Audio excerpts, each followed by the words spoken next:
Association of Uttarakhand की ओर से मैं सभी पत्रकार बंधुओं का स्वागत करता हूं कि आप लोग जहां पर आज पधारे हैं। तो ये ब्रीफ हमारी प्रेस मीट है जिसके अंदर हमने पैरालंपिक एसोसिएशन उत्तराखंड में क्या कर रही है उसके बारे में बताना है और हमारा अभी फोर्थ कमिंग जो प्रोग्राम है उसके लिए।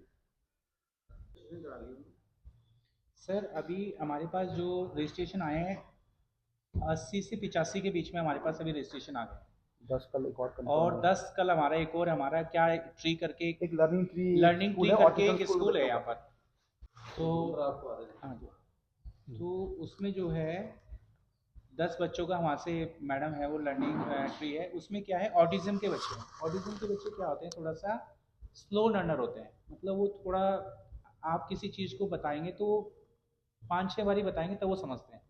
तो अगर वो स्पोर्ट्स में आते हैं तो उनको क्या होता है, स्पोर्ट्स क्या होता है, जब आदमी थकता है तो जल्दी जल्दी सांस लेता है तो उसको ऑक्सीजन मिलता है, ऑक्सीजन सीधा माइंड में आता है, माइंड आता है तो उससे बहुत सारे बच्चे जो है हमारे रिकवर हुए हैं। तो एक ऑटिज्म के बच्चों को हमने इसलिए लिया है कि एक उनको एक स्पोर्ट्स के थ्रू, ताकि उनके दिनचर्या में उनका डेवलपमेंट हो और वो हमारे सामान्य लोग आ जाए। मतलब तो एक इवेंट ये भी रखा है हमने उसमें, ऑटिज्म का उनका रनिंग का इवेंट हमने रखा है। नहीं, देखिए हमारा जो पैरालंपिक स्पोर्ट्स होता है, पैरालंपिक स्पोर्ट्स मेनली होता है ब्लाइंड और ऑर्थोपेडिक से संबंधित। हम लोग गेम्स की हमेशा बात करते हैं और इनमें जो बच्चों का रुझान होता है उसको पॉजिटिवली आगे बढ़ाने के लिए काम करते हैं। यहाँ पे हमारे साथ एसोसिएशन के कुछ मेंबर्स हैं। मैं सर सबसे पहले जानना चाहूँगी, अभी कुछ सवाल आप लोगों के सामने आए। आपने ऑटिज़म की बात की और मैं जहाँ तक समझती हूँ कि सोशल एनवायरनमेंट में बहुत सारी ऐसे एसोसिएशंस हैं जो कि इन बच्चों को अपलिफ्ट करने का काम करती हैं। आप एक अलग तरह की एक्टिविटी से यहाँ बच्चों को जोड़ रहे हैं। सबसे पहला सवाल उसी में करना चाहूँगी, अब तक आपने कितने बच्चों का रजिस्ट्रेशन किया है? सेकंड, किस तरह से अचीवमेंट ऑटिज़म के बच्चों को यहाँ पर मिली है गेम्स के थ्रू? और थोड़ा सा अपना परिचय दे दीजिए। उत्तराखंड पैरालंपिक एसोसिएशन का मैं प्रेसिडेंट हूँ। जी। पैरालंपिक के अंदर जनरली वही, जैसे पहले भी हमने डिस्कस किया, वो एथलीट्स आते हैं जो फिजिकली हैंडीकैप्ड हैं। उन बच्चों के वेलफेयर के लिए पहले हम 2-3-4 गेम्स करवा चुके हैं उत्तराखंड के अंदर, और वो कुछ गेम्स थी, कुछ चैम्पियनशिप्स थी। अभी हमें थर्ड टाइम गेम्स करवा रहे हैं।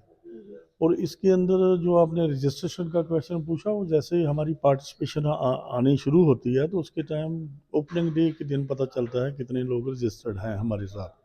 अभी तक हमने कम से कम 1,500-2,000 बच्चों को पार्टिसिपेशन का मौका दिया है इन गेम्स के अंदर। और बहुत सारे हमारे मेडल जो हैं नेशनल में और इंटरनेशनल लेवल से भी मेडल जो हैं उत्तराखंड के बच्चों ने लिए हैं डिफरेंट कैटेगरीज में। बट अनफॉर्चुनेटली क्योंकि हिल स्टेट है, इसमें जितनी गेम्स का दौरा है पैरालंपिक कमेटी का, उतनी सभी गेमों में बच्चे नहीं अभी आ रहे। कुछ कुछ पर्टिकुलर गेम्स में आ रहे हैं। तो जो भी पर्टिकुलर गेम आ रही है उनको तराश के, उनको कैंपों में लगा के फिर उनको हम नेशनल टीम में भेजते हैं। ये हमारा मोटिव है। सर हम आपसे पूछना चाहेंगे, मैं अभी आपने कुछ सवालों का जवाब देते हुए गढ़वाल का जिक्र किया, और हम इस मामले में चाहे वो मेडिकल फील्ड हो, कहीं भी बड़ी गरीब परिस्थिति में आ जाते हैं कि वहाँ के बच्चे छूट जाते हैं। आप गढ़वाल के जो बच्चे हैं आप उनको किस तरह से अपलिफ्ट कर रहे हैं और कितने बच्चों को अभी आपने उस स्टेज तक पहुँचाया है गेम्स में, पूछना चाहूँगा। नमस्कार जी, मैं सी संजय मुनियाल हूँ। मैं स्टेट ट्रेजरर हूँ पैरालंपिक एसोसिएशन उत्तराखंड का। जैसे आपका प्रश्न है कि हमने गढ़वाल में कितने बच्चों को अपलिफ्ट किया हुआ है, तो जैसे लास्ट गेम्स में हमारा पार्टिसिपेशन 150 टू 160 170 था। तो उसके माध्यम से जैसे जो मोस्टली पार्टिसिपेशन था वो गढ़वाल रीजन का ही था। कुमाऊं क्योंकि डिस्ट्रिक्ट दूर पड़ता है तो उसमें कम बच्चों ने पार्टिसिपेट किया था। तो लास्ट टाइम भी अराउंड मांग चले 110 बच्चे जो थे गढ़वाल रीजन के थे, जिसमें आपका उत्तरकाशी आ गया, आपका ये देहरादून आ गया, आपका हरिद्वार एरिया से पूरा एरिया जो आता है यहाँ पे, वहाँ से पार्टिसिपेंट था। इससे क्या हो रहा है कि जो हमारे बच्चे हैं अभी, जैसे मैंने बताया भी था अभी मीट के दौरान अभी, कि हमारे बच्चों ने अभी नेशनल पैरा गेम्स में पार्टिसिपेशन किया जो उड़ीसा में हुए थे अभी, और वहाँ बच्चों ने लगभग 9 मेडल जीते हैं हमारे। जैसे पंजाब जैसा स्टेट है, जो इतना बड़ा स्टेट है जहाँ फंड्स इतने स्पोर्ट्स के लिए दिए जाते हैं, मतलब कंपैरिजन टू उत्तराखंड, वहाँ खाली 1 मेडल जीता उन्होंने। और हमारे स्टेट ने ये 9 मेडल जीते हैं, वो हमारे लिए गर्व की बात है। और कई जैसे हमारे आप देखो एक जोशी जी हैं, सरकार जी हैं, वो बैडमिंटन के प्लेयर रह चुके हैं और इंटरनेशनली वो बैडमिंटन में हमारे प्रदेश को रिप्रेजेंट कर चुके हैं और बहुत सारे लॉरल्स भी लेके आए हैं वहाँ पे।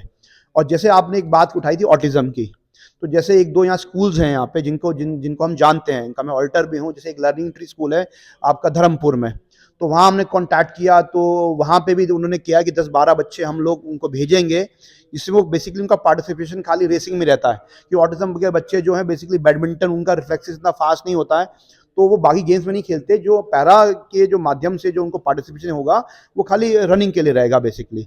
और जैसे मैंने बताया था कि लास्ट ईयर भी जो लास्ट गेम्स हुए थे वहाँ NIA से जो ब्लाइंड बच्चे आए थे, वो भी उनका जो बेसिकली पार्टिसिपेशन रहता है वो रनिंग वाले गेम्स में रहता है।